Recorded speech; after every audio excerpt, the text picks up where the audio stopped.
guys, it's Megan. And Liz, and welcome back to Noted. This episode is a fun one. It's talking about something that everybody thinks they know a lot about, but they don't know anything about.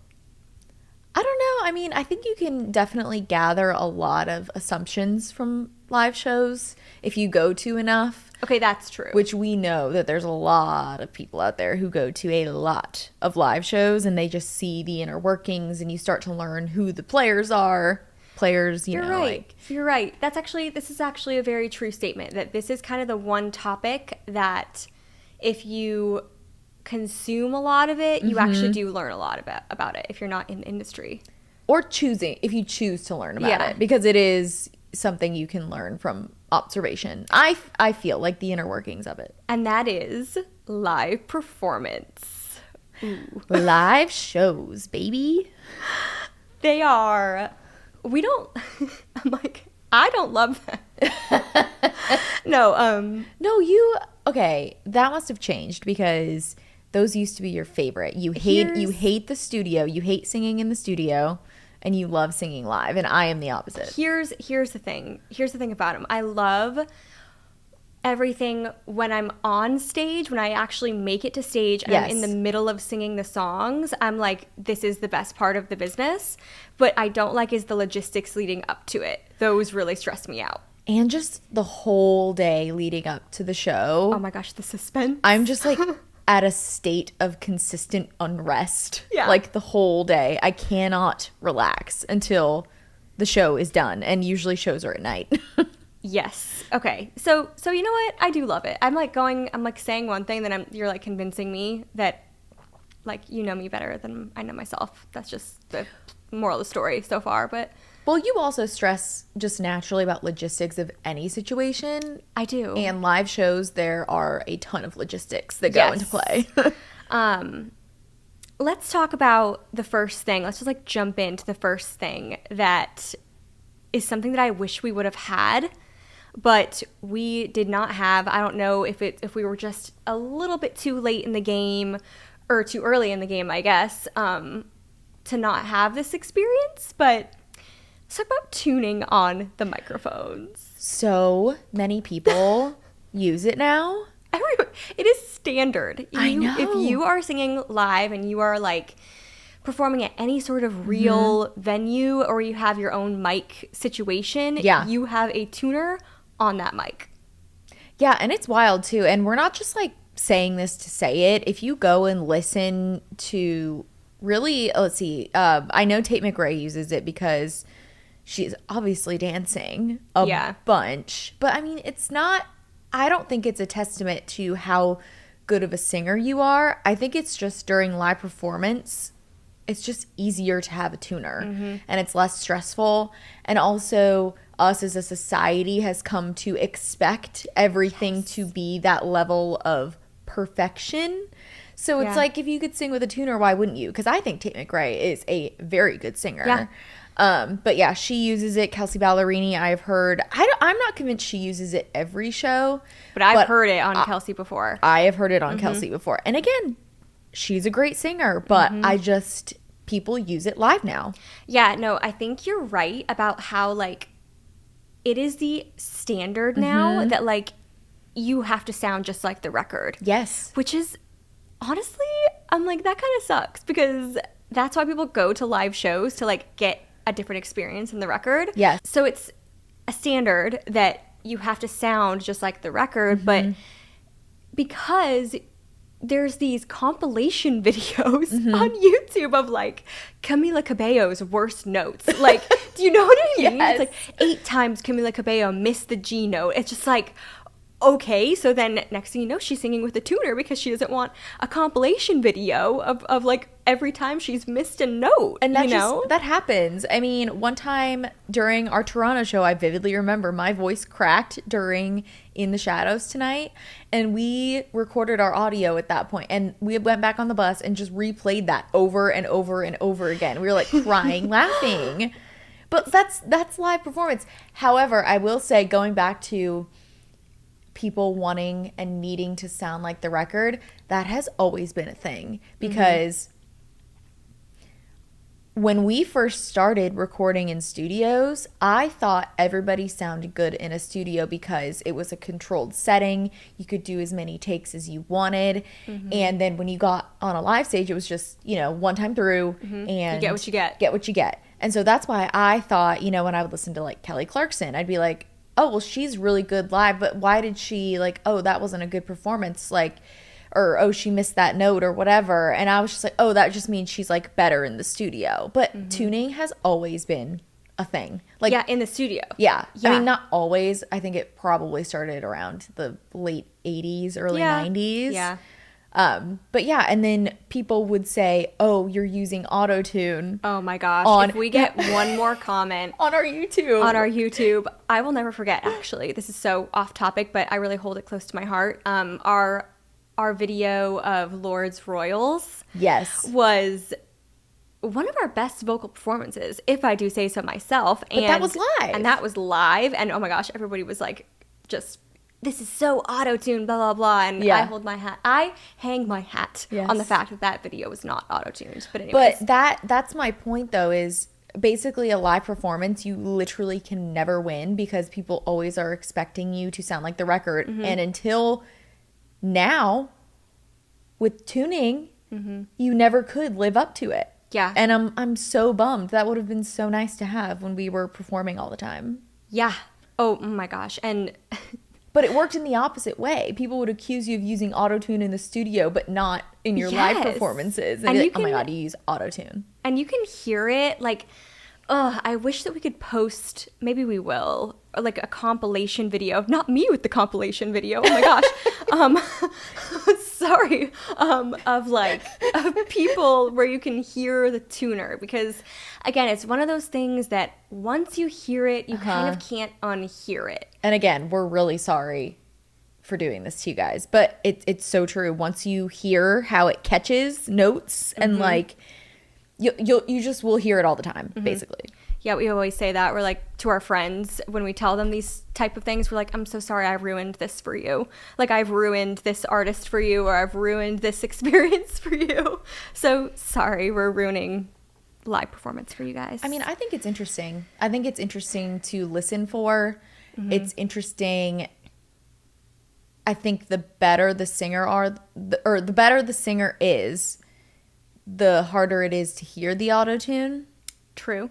But that's why I think, really only if you're like a really good singer, you can get away with using it, which is the irony. Yeah, so true. Like if you're a bad singer and you can't sing at all and you're like singing with a tuner, it's going to be like T-Pain. And it's going to be really obvious. It's going to sound like a train wreck. Yeah. But it would also sound like a train wreck the other way without it. So it's, I don't know. Yeah, that is so interesting. Do you remember the note that you cracked on in the shadows tonight? Because it's burned in my brain. Yes, because we played it on loop. It's like I'm torn. I wish we had it. I know.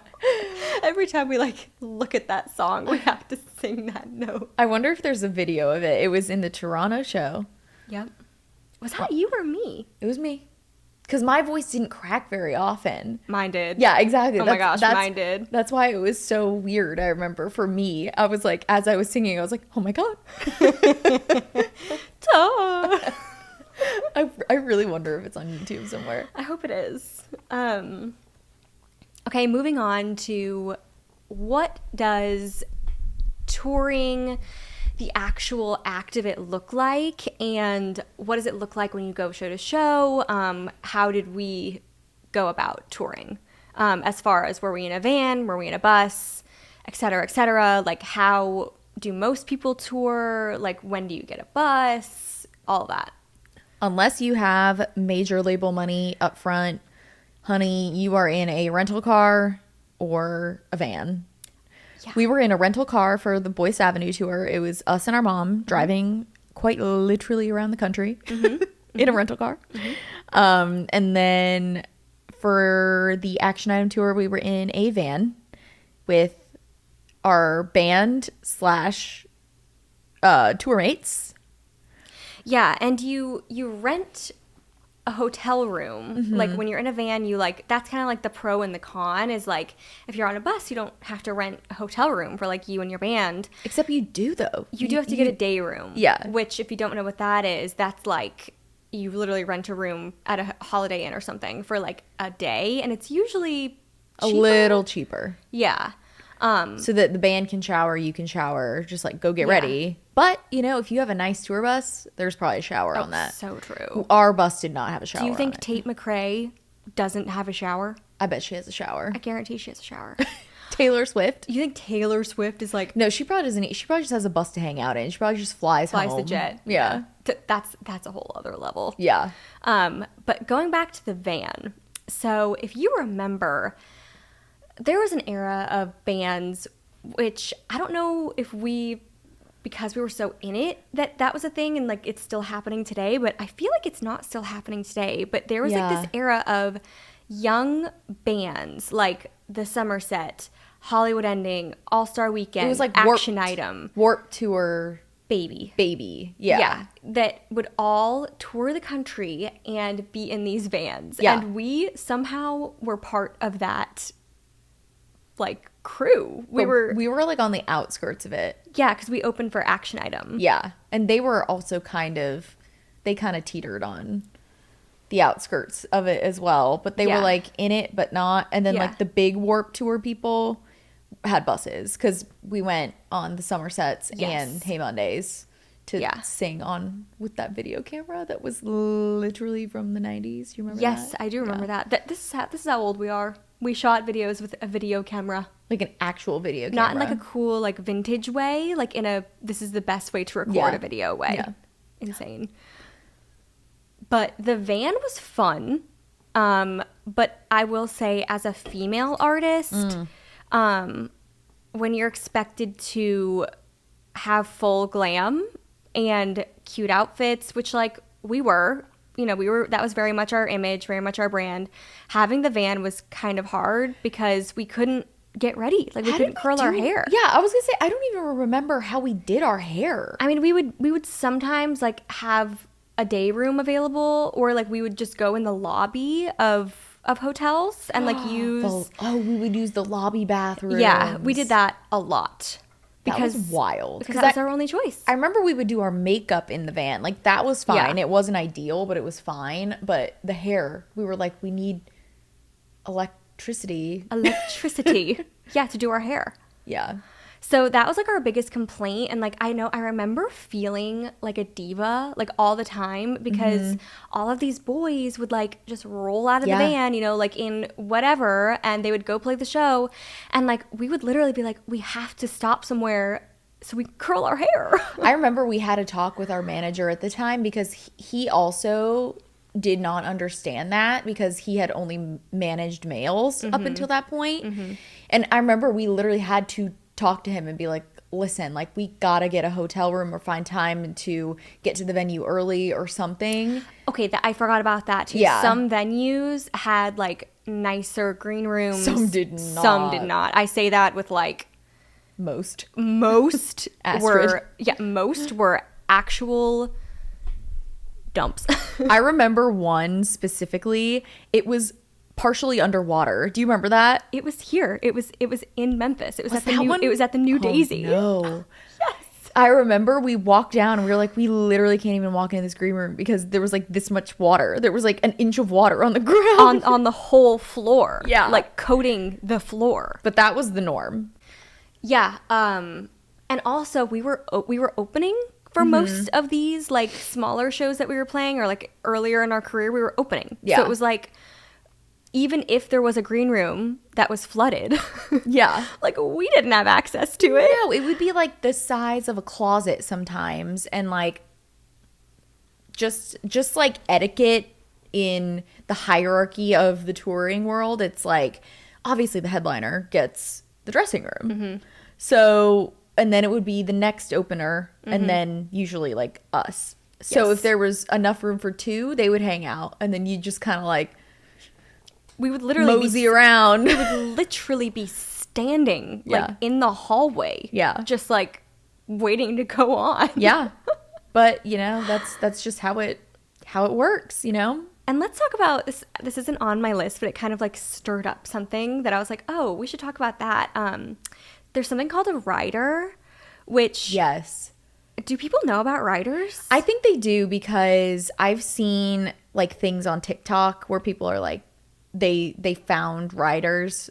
Okay. That, like celebrity riders were released. So Okay. I think some people do. Well, I'm going to like, for the sake Yeah, of this explain podcast, it. I'm going to pretend like you've never heard of a rider before because I feel like people might not know about it. I think some people definitely don't. So a rider is something that you give the venue ahead of time. That's a list of snacks that you want. It's drinks. It's like random what have yous.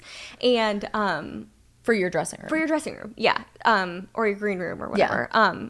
And the venue provides that for you. They go out and buy it, and then like you show up to your green room, and they have it for you. Mm-hmm. But what's funny is riders do get wild. They do. Like people, like yes, like what was on? Let's talk about our rider first, and then so they can get a baseline of like what's kind of normal, and then what we've seen. I think we had gum on ours. I remember Sure. that. We had mint gum. We had a fruit plate. Didn't we have hummus? Like, Yeah. like hummus and chips or something? Yeah, like a hummus plate with Yeah. chips, Diet water. Coke, I want to say. Yeah, Diet Coke. Diet Coke, water.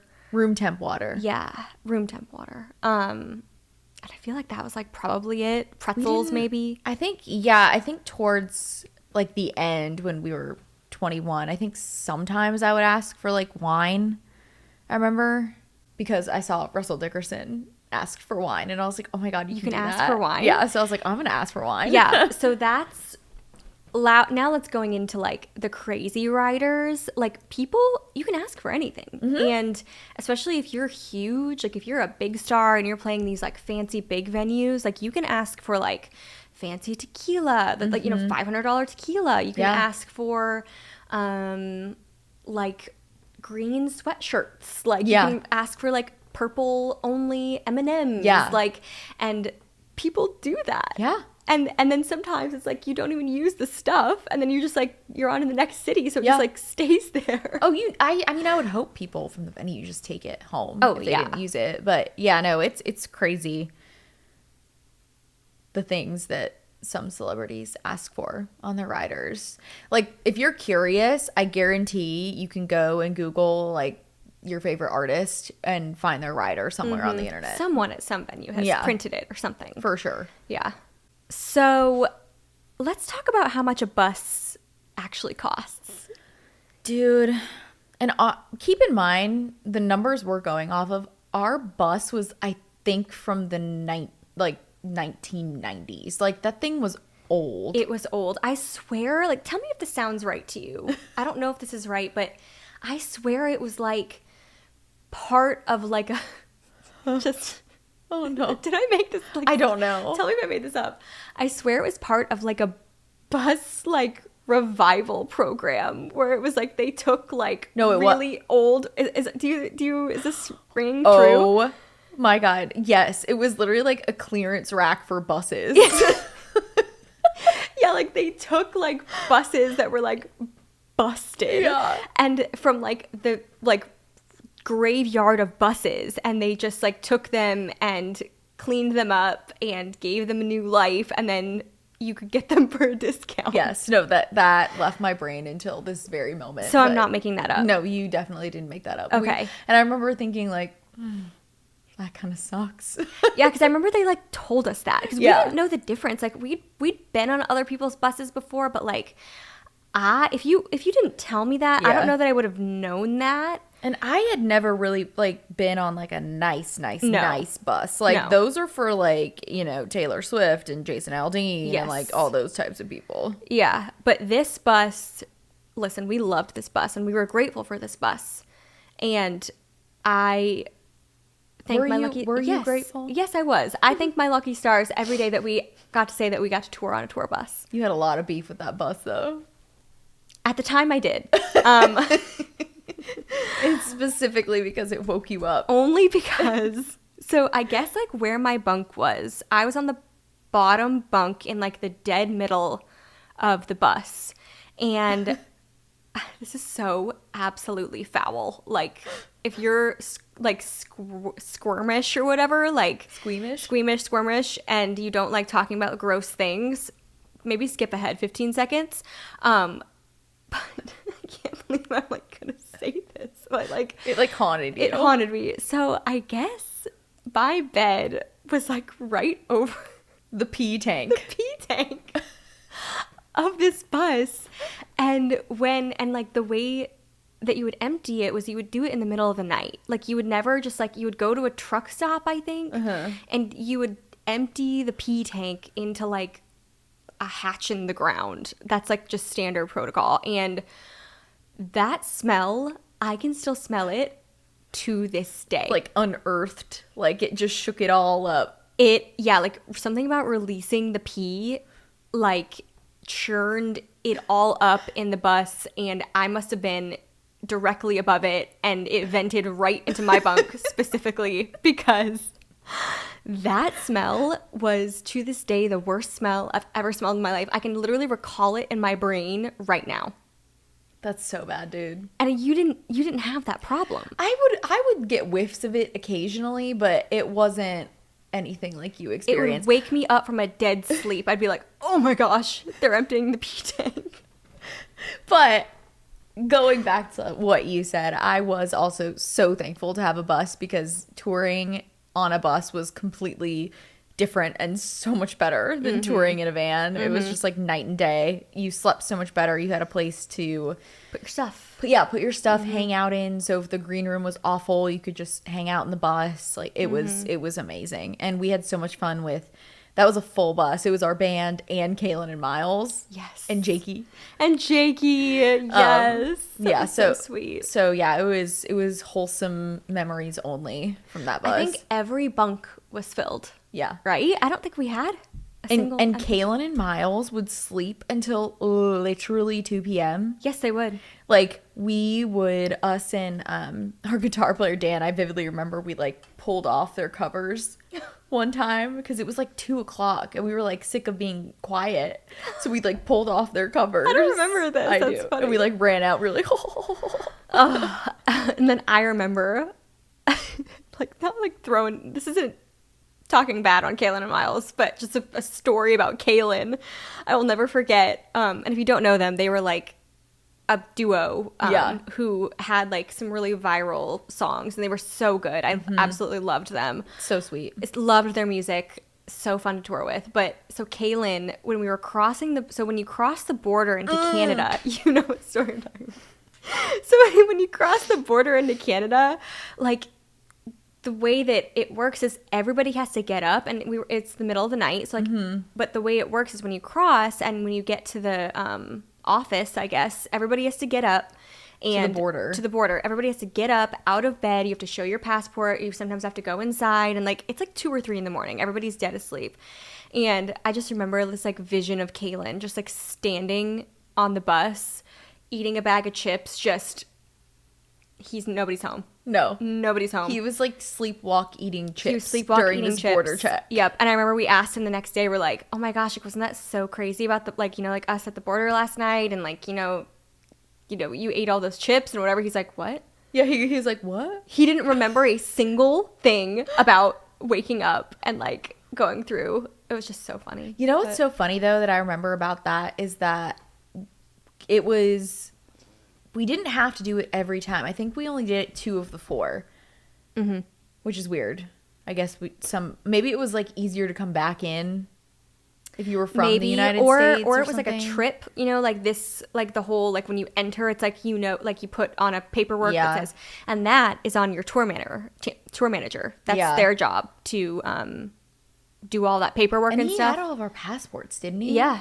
Yeah, he did. Yeah. God bless a tour manager. Which also, let's go into that. If you don't know what a tour manager is, this guy like saves your life. He does. Yeah, he does it all. Or she. He or she is the person that like does all the stuff with the crossing the border. They will make sure that the venue has your rider. They will organize your sound check. They will you know, do all of the communication with everybody. They keep you on schedule for the day. Yeah. Yeah. And they print every morning. They print off like the schedule for the day, and they put it like in the front of the bus So there's like a schedule everybody can see, like this is what time sound check is, this is what time curtain is, this is what time we have to be out of the venue, like this is what time the bus call is, like, and every single morning there was like a fresh piece of paper, and that was his job. And it was like food nearby and like coffee nearby and whatever. He was so great. He was. Oh, sweet Jake. Sweet Jake. Also, the bigger tours have something called a hospitality. Oh yeah. What's the correct term? Hospitality manager, I think. Is it just hospitality manager? Yeah. We had a friend who that was her job, and for like a bigger artist, and so their job is literally to just like curate the vibe and to like manage. I'm talking like big people, like who like have, playing arenas, playing stadiums, whatever. And they will be the ones who are like in charge of getting people, you know, drinks and like being the bartender and, you know, going out to the crowd and like bringing people up who are, you know, like family or whatever and bringing them back. Like and it's really important. Yeah, making sure if family's coming in for the show that they have a ride from the airport to the venue, and just getting in the venue and like all that kind of stuff. Yeah, because really we experience this on such a small level, but really like show days, you want your main focus to be the show. Yeah. Like, and there's so much logistics that goes on that obviously, like I said at the top of the episode here, like makes you so anxious. Yeah. That like you really just want to focus on performing and like giving the best show that you can give and like saving your voice or whatever. Saving your voice. Should we talk about that? How you lost your voice every single time we had an important show? Yep.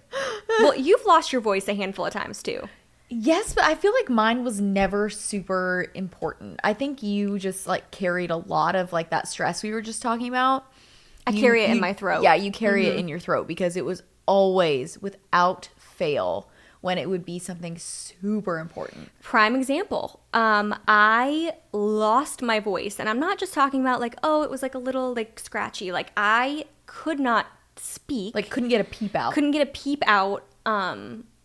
On the last day of our tour in New Jersey with opening for Action Item, which was the biggest show that we played probably at that point in our careers. Like it was the biggest venue, and it was the end of our tour. It was just a big deal. Yeah. We had a big audience in Jersey. Didn't have a voice at all. Yep. And we had to go to New York the next day for a bunch of press stuff. Yep. I remember, and like to sing. Like, we were going to Popstar magazine. I remember. Yep. And I didn't have a voice. Yeah. So I always, the amount of steroid shots that I have gotten. You've had a lot. Is insane.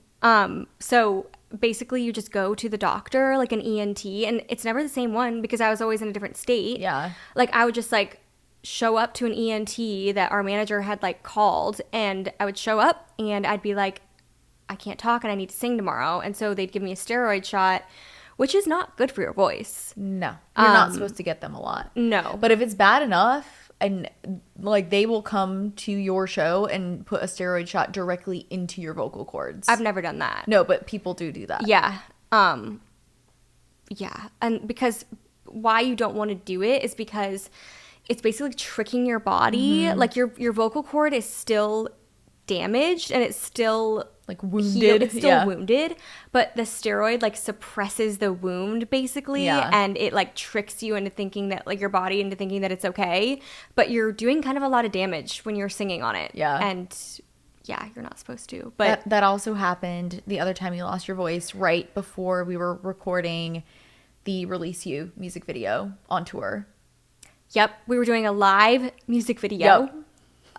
In New York, and it was going to be our music video. It's kind of unbelievable. Yeah. Oh my God. And I remember if you were at this show in Jersey beforehand, I'm so sorry, because to this day that show still haunts me. When you were trying to sing and you just couldn't get anything out. Yeah. Do you remember that? And we were just looking like the energy was so bad. Where and was like that? It was at a Macy's.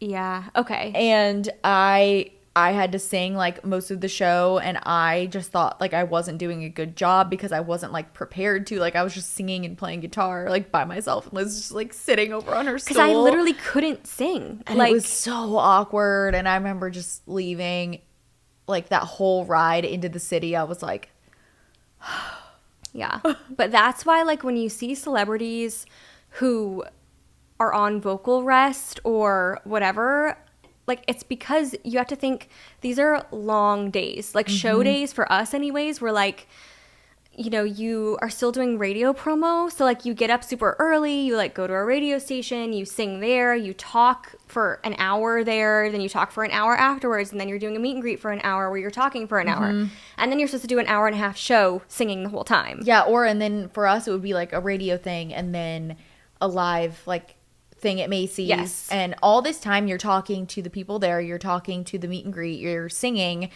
And it's just talk, talk, talk, sing, sing, sing, talk, talk, talk. It's like your voice is going, going, going all day. So by the time you get to the show, your voice is shot a lot of the time. And that's why it's so important to, like, take good care of your voice. That's something that I wish we would have invested in sooner. Yeah. We had a vocal coach towards the very end of, like, when we weren't even touring. Yeah. But because that truly, like, got us in situations that, me mostly, but it got us in situations that were, like, so unbelievably stressful, and like I couldn't talk during meet and greets, and, like, that's, like, the whole point of a meet and greet, and, like, it just sucked. Like, I did that one radio show by myself in Boston, I remember too. Yes, because I didn't have a voice. Yeah, because you didn't have a voice, and I hated doing shows by myself. The other time I don't know if you lost your voice, you were just sick. The time I did the show by myself in Vegas. Oh no, I was just, like, God, that sick. haunts me to this day too, that one. Oh, it was fine. We're Megan and Liz. Yeah, we're not solo artists. And it's so evident when I perform by myself. Yeah.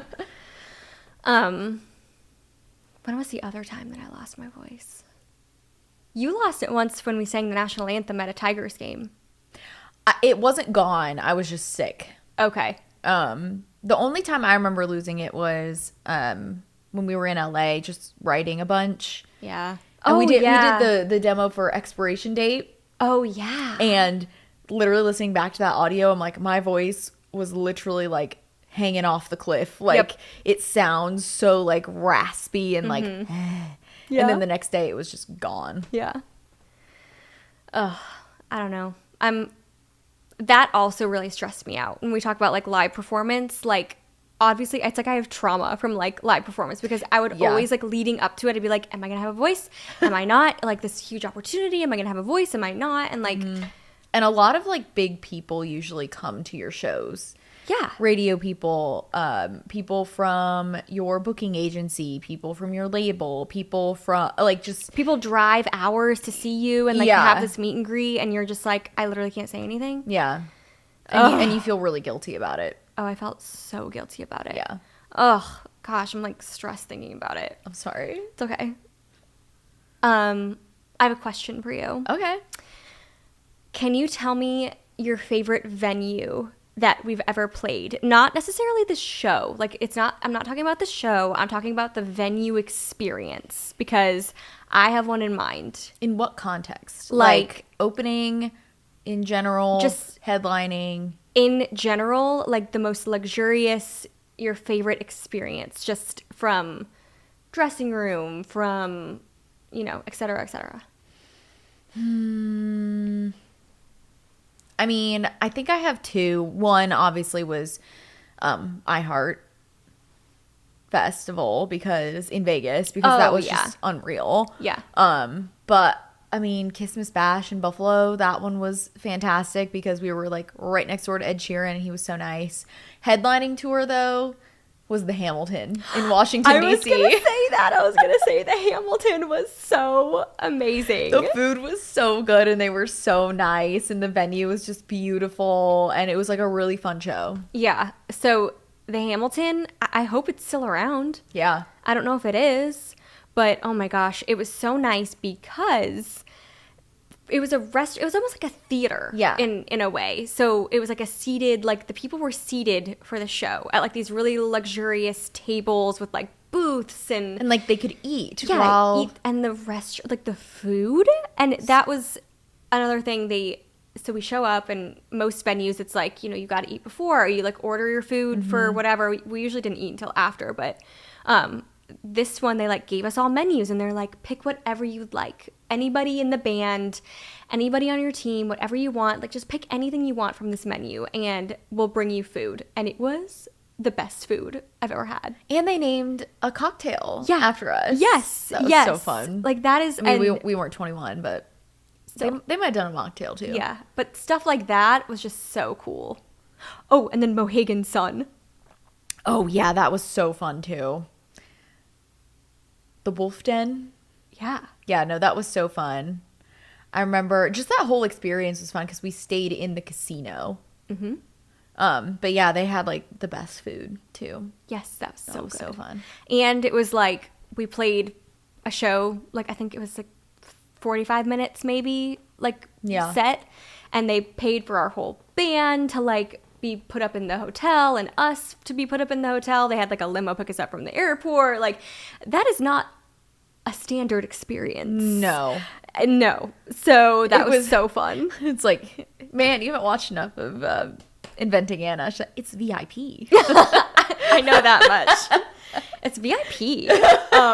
But that's truly how it felt. Yeah. So that was fun. I've got to think like Taylor probably is like that everywhere she goes, but that's just like her everyday life. That's just another day for Tay Tay. Yeah.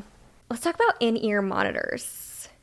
Okay, first of all, I did not realize the first time. So there's like a couple different kinds of in-ear monitors. You can get ones that just are basically earbuds and they, still connect to in-ear monitors. But we also had custom ones where they shoot this like foam into your ear.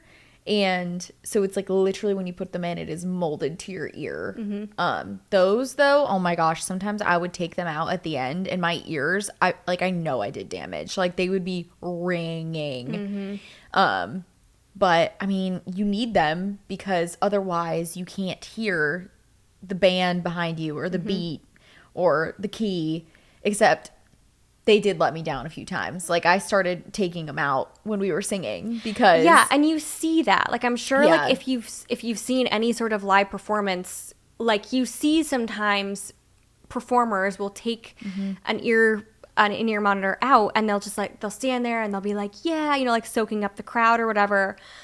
Or like if they can't hear themselves, they'll take out an in-ear monitor. Or if they're going like this, tapping their ear. Yeah, like that means that there's something going on with their in-ear monitors. And the in-ear monitors are crazy because like you can't hear the crowd at all. No, they're noise canceling. They're like the AirPod Pros basically when you turn on the noise canceling. It's like that.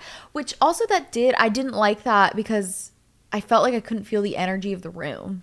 For sure. It's weird. Like I preferred not to have in-ear monitors half the time, or I would leave one out. Yep. And that's all preference. I think every artist has a preference, but yeah, I preferred to have one in, one out, which is really bad for you, but it is really bad for you.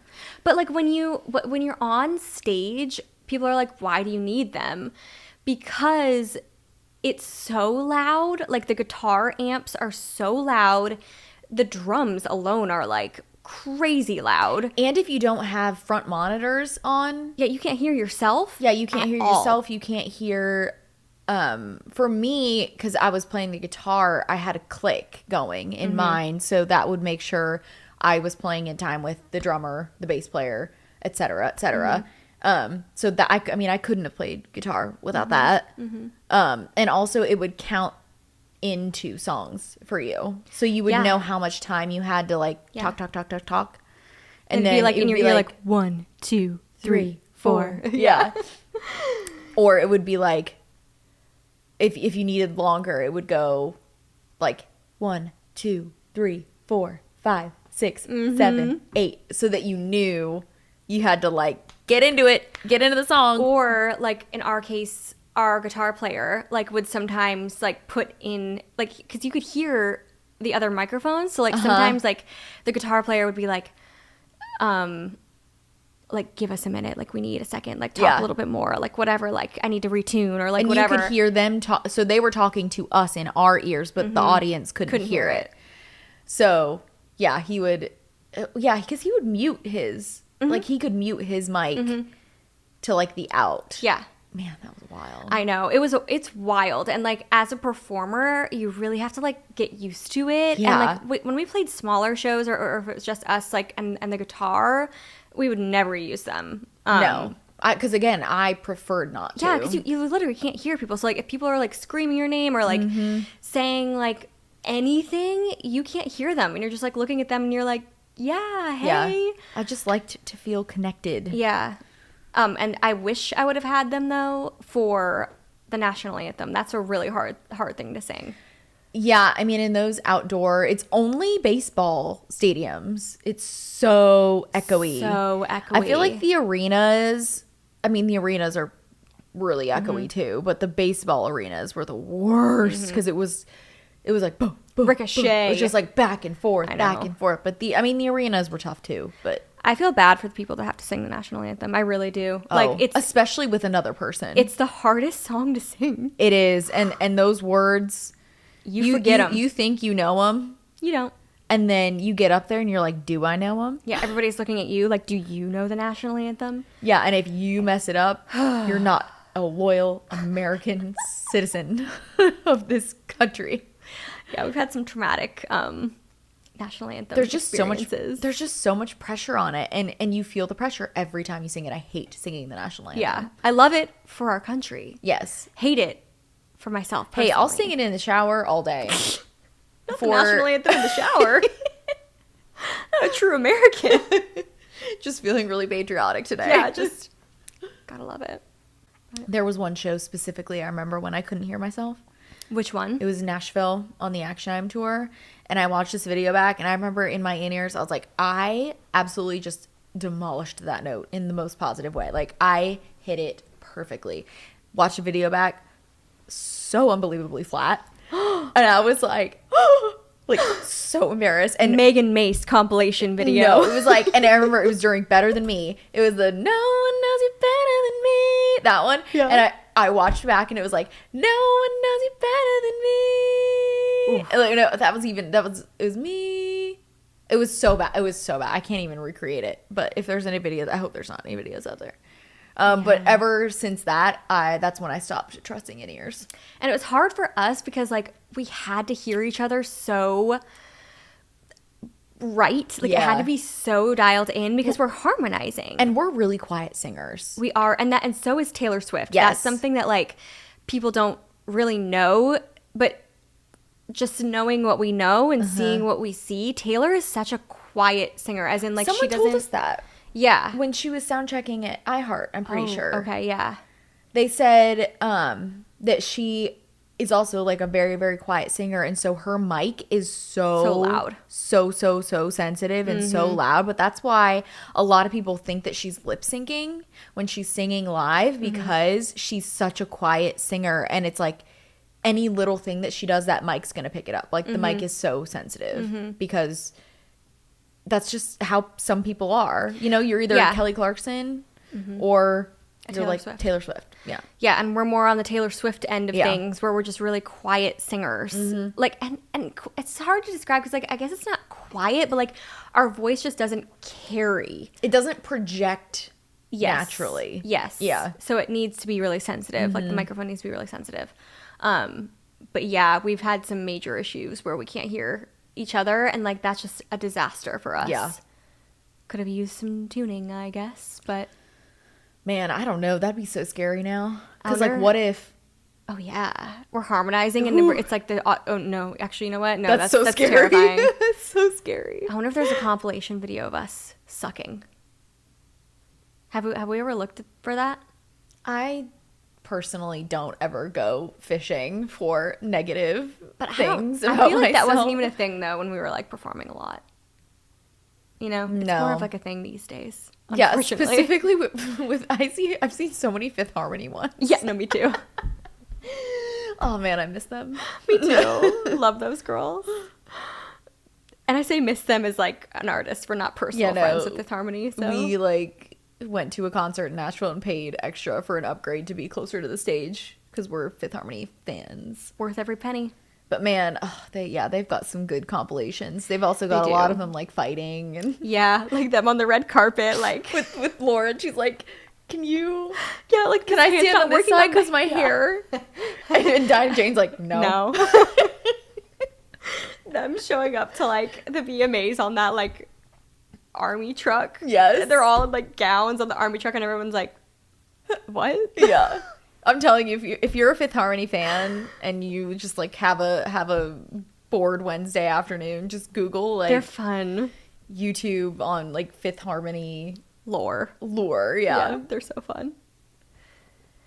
Okay, so we went over some great venues, and I guess we kind of touched on some other venues that weren't so good. The Water. Do you have any other live show performances that you remember being bad? Bad? As far as, and again, I'm not talking about the actual like audience, because it's rare that we have like shows where the audience is bad. I'm talking about the venue, like the actual the experience top to bottom.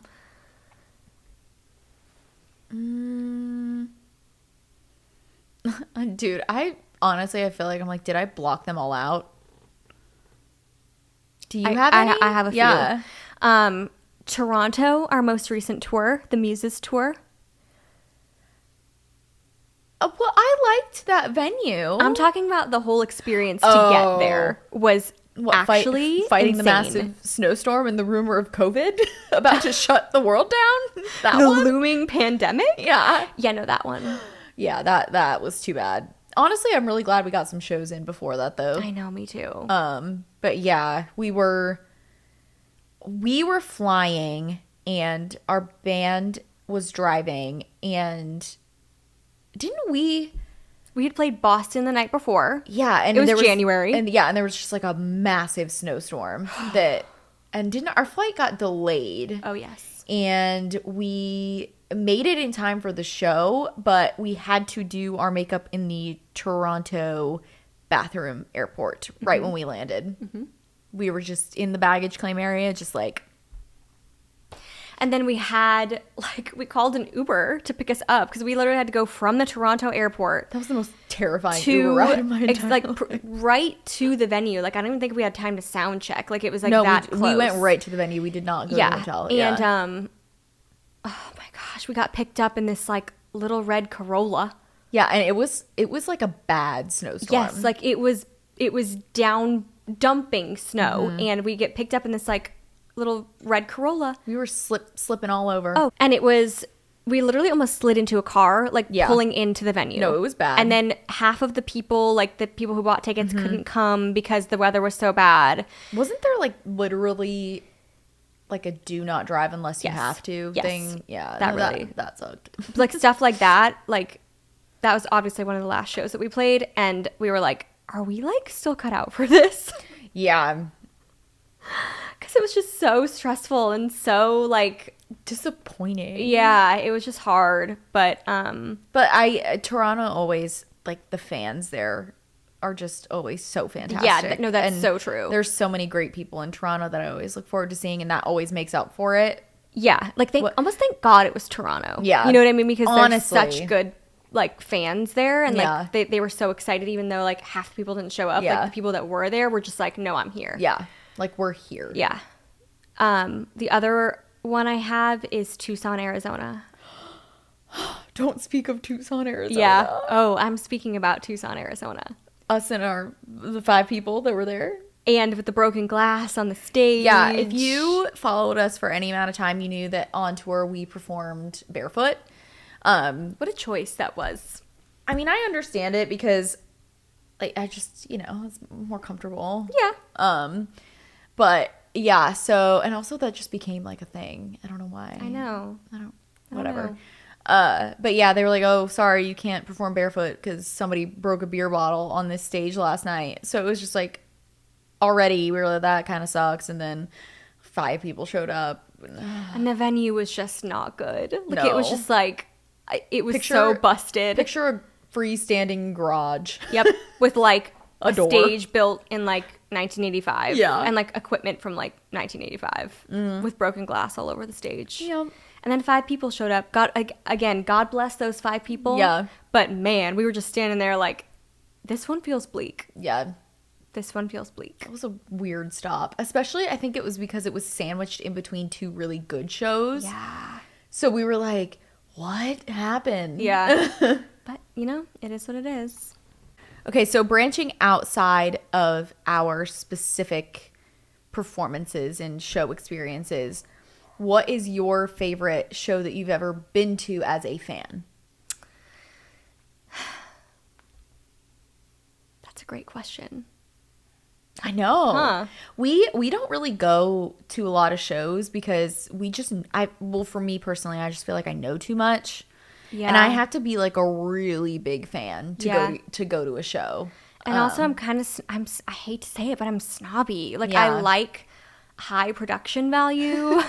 and at this point in my life, like I like to sit. I'm so sorry. I know. so sorry. I'm so sorry. But like I like to sit and like enjoy a show. Like I don't love to like stand in general admission. I know people are just like throwing their phones right now, like swerving off the highway right now, like of me saying that. We're but also short. So if it's like GA only, it's really hard for us to see. yeah. And I just don't want to fight the crowd. Like I prefer an arena stadium show, I think. Me too. I think, I mean, you have to say Taylor Swift, right? Eras. I mean, the Eras tour was, I mean, you're not going to get any better than that. No, it was fantastic. It's just the production value. Like, I knew every song. It was like the thrill of the surprise song. It was everybody was dressed up. I mean, it's just like, you can't beat the Eras tour. Like, I loved Fifth Harmony too. Fifth Harmony was so like fun. that was really fun. Mm-hmm. I also love like a classic band. Like I recently saw the Goo Goo Dolls. Oh yeah, you did. And I was like pleasantly surprised. Yeah. Like I went not because I was like, wow, I love the Goo Goo Dolls and like I've got to buy these tickets. It just kind of happened to be like a situation where a friend had an extra ticket. And seeing like a really classic band like that, like bands have been touring for 30 years. It shows. And that is so fun to see. That's how I felt about Rascal Flatts too. Yes. Like just so polished, just A really machine. good at what they do, and it shows. Also, Lady A was fantastic live. Like I would see them tomorrow if they were playing an arena show. Yeah, I think the moral of the story is like we like seeing performers that are like veterans. I mean, like Keith Urban, he just- never misses. yeah, just seeing a show from somebody who's been touring for 30 years is just such a treat, you know? And obviously they love doing it, and yeah, that's really fun. And we like a seat. And we like a seat. Like, I'm sorry, we're just at that point in our lives. I just want to sit. I just want to sit and like enjoy like the you know, refreshments. Yes. And yeah. All right, well, I think that wraps it up for this episode. Yeah, live performance. Yes. I hope you learned something. Yes. Hope you got some tea about something you didn't know about. Hope you just don't think about the bus with the P too much. Yep. And we'll see you guys next week. We'll see you next week. Bye.